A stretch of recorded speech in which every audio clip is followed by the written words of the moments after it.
மாமா சீசம் வந்து வராண்டி. திருச்சிக்கு வராரு உங்க தாய் மாமா. எல்லாரும் ரெடியா இருந்துக்குங்க. யார் யாருக்கு என்னென்ன வேணுமோ எல்லாமே கேட்டுங்க. உங்களுக்கு லீவு நாள்ல தான் வராரு. ஸ்கூலு காலேஜ் எல்லாம் லீவு நாள்ல சனிக்கிழமை மதியம் 3:30 மணில இருந்து 5:30 மணிக்குள்ள வேலையை முடிச்சிடுறாரு. இவ்வளவுதான் அவருடைய ப்ரோக்ராமு. இதெல்லாம் ஒரு அரசியல்வாதிக்கான தகுதியே இல்லாத ஒரு ஆள் தான் வந்து ஜோசப் விஜய். தற்குறி ஜோசப் விஜய். நம்ம ஏற்கனவே சொல்லிட்டோம், தாய் மாமா ஜோசப் விஜயும் ஒன்னுத்துக்குமே உதவல.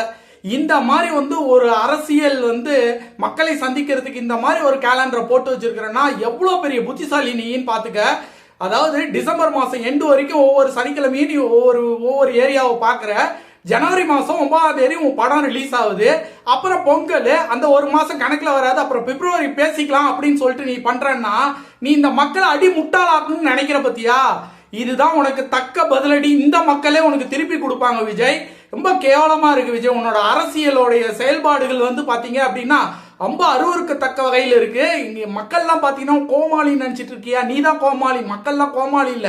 மக்கள் ரொம்ப தெளிவா இருக்காங்க. இந்த மக்களை நீ இவ்வளவு கேவலமா வந்து ட்ரீட்மெண்ட் பண்றதெல்லாம் வந்து கொஞ்சம் கூட ஏத்துக்கவே முடியாது விஜய். தயவுசெய்து சொல்றேன், புசி ஆனந்த் விஜய் அவர்களே, 2 பேரும் வந்து ஒன்னும் பேச போறது இல்ல. அந்த கூட்டத்தை காட்ட போறீங்க. இங்க பாத்தீங்களா எவ்வளவு கூட்டம் வந்துச்சு, இதெல்லாமே ஓட்டா மாறும் அப்படின்னு. இதெல்லாம் வந்து ஒரு அரசியல்வாதி மக்களுக்கு நல்லது செய்யணும்னு நினைக்கிறவன் எவனுமே இந்த மாதிரி ஒரு சுற்றறிக்கையை வெளியிடவே மாட்டான். இந்த மாதிரி ஒரு கேலண்டரை எந்த ஒரு அரசியல்வாதியுமே இது வரைக்கும் இந்தியாலேயே யாருமே வெளியிட்டல. வாரத்துல ஒரு நாள் மட்டும்தான் நான் அரசியல் செய்வேன், மீதி 6 நாள் நான் வீட்டுல படுத்து தூங்கிட்டு இருப்பேன், அரசியல் பண்ண மாட்டேன், வாரத்தில் ஒரு நாள் மட்டும்தான் வெளியே வருவேன் அப்படின்னு பேசுற நீ எல்லாம் வந்து தமிழ்நாட்டோட நலனை பத்தி பேசுறதுக்கு உனக்குலாம் தகுதியே இல்லை.